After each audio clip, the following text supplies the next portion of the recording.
C times ನ್ಯೂಸ್ಗೆ ಸ್ವಾಗತ. ಆಜಾದ್ ಚೌಕದ ರಥ ಪೊಲೀಸ್ ಬಿಗಿ ಬಂದೋಬಸ್ತ್ನಲ್ಲಿ ಶಿಫ್ಟ್.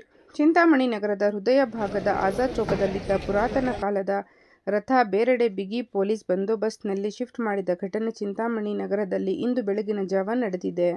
ಸುಮಾರು ದಿನಗಳಿಂದ ಚಿಂತಾಮಣಿ ನಗರದ ಆಜಾದ್ ಚೌಕದಲ್ಲಿದ್ದ ಪುರಾತನ ಕಾಲದ ರಥವನ್ನು ಚಿಕ್ಕಬಳ್ಳಾಪುರ ಜಿಲ್ಲೆಯ ಉಪವಿಭಾಗದ ಅಧಿಕಾರಿ ಅಶ್ವಿನ್, ತಹಸೀಲ್ದಾರ್ ಸುದರ್ಶನ್ ಯಾದವ್, ಚಿಂತಾಮಣಿ ಉಪವಿಭಾಗದ ಡಿವೈಎಸ್ಪಿ ಪಿ.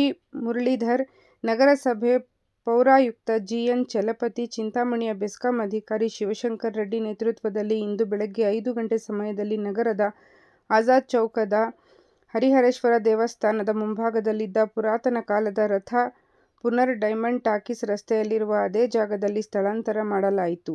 ಸುಮಾರು ದಿನಗಳಿಂದ ರಥವನ್ನು ಬೇರೆ ಸ್ಥಳಾಂತರ ಮಾಡಬೇಕೆಂದು ಸೌಂಡ್ ಇಲ್ಲದೆ ಅಧಿಕಾರಿಗಳು ಪ್ಲಾನ್ ಮಾಡಿಕೊಂಡಿದ್ದರು. ಬೆಳಿಗ್ಗೆ ಜನರು ನಿದ್ದೆ ಎದ್ದುವ ಮುಂಚೆಯೇ ಪೊಲೀಸ್ ಸೂಕ್ತ ಬಂದೋಬಸ್ತ್ನಲ್ಲಿ ರಥವನ್ನು ಬೇರೆ ಕಡೆ ಸ್ಥಳಾಂತರ ಮಾಡಲಾಯಿತು. ಇತ್ತೀಚೆಗೆ ರಥ ಸ್ಥಳಾಂತರ ಮಾಡುವ ವಿಚಾರವಾಗಿ ಹಲವು ಬಾರಿ ದೇವಸ್ಥಾನದ ಸಮಿತಿಯ ಪದಾಧಿಕಾರಿಗಳು ಸಭೆಗಳನ್ನು ನಡೆಸಿದ್ದರು. ಆದರೆ ಕೊನೆಗೆ ತಾಲ್ಲೂಕು ಯಂತ್ರಾಂಗ ರಥವನ್ನು ಬೇರೆ ಕಡೆ ಶಿಫ್ಟ್ ಮಾಡುವುದರಲ್ಲಿ ಯಶಸ್ವಿಯಾಗಿದೆ.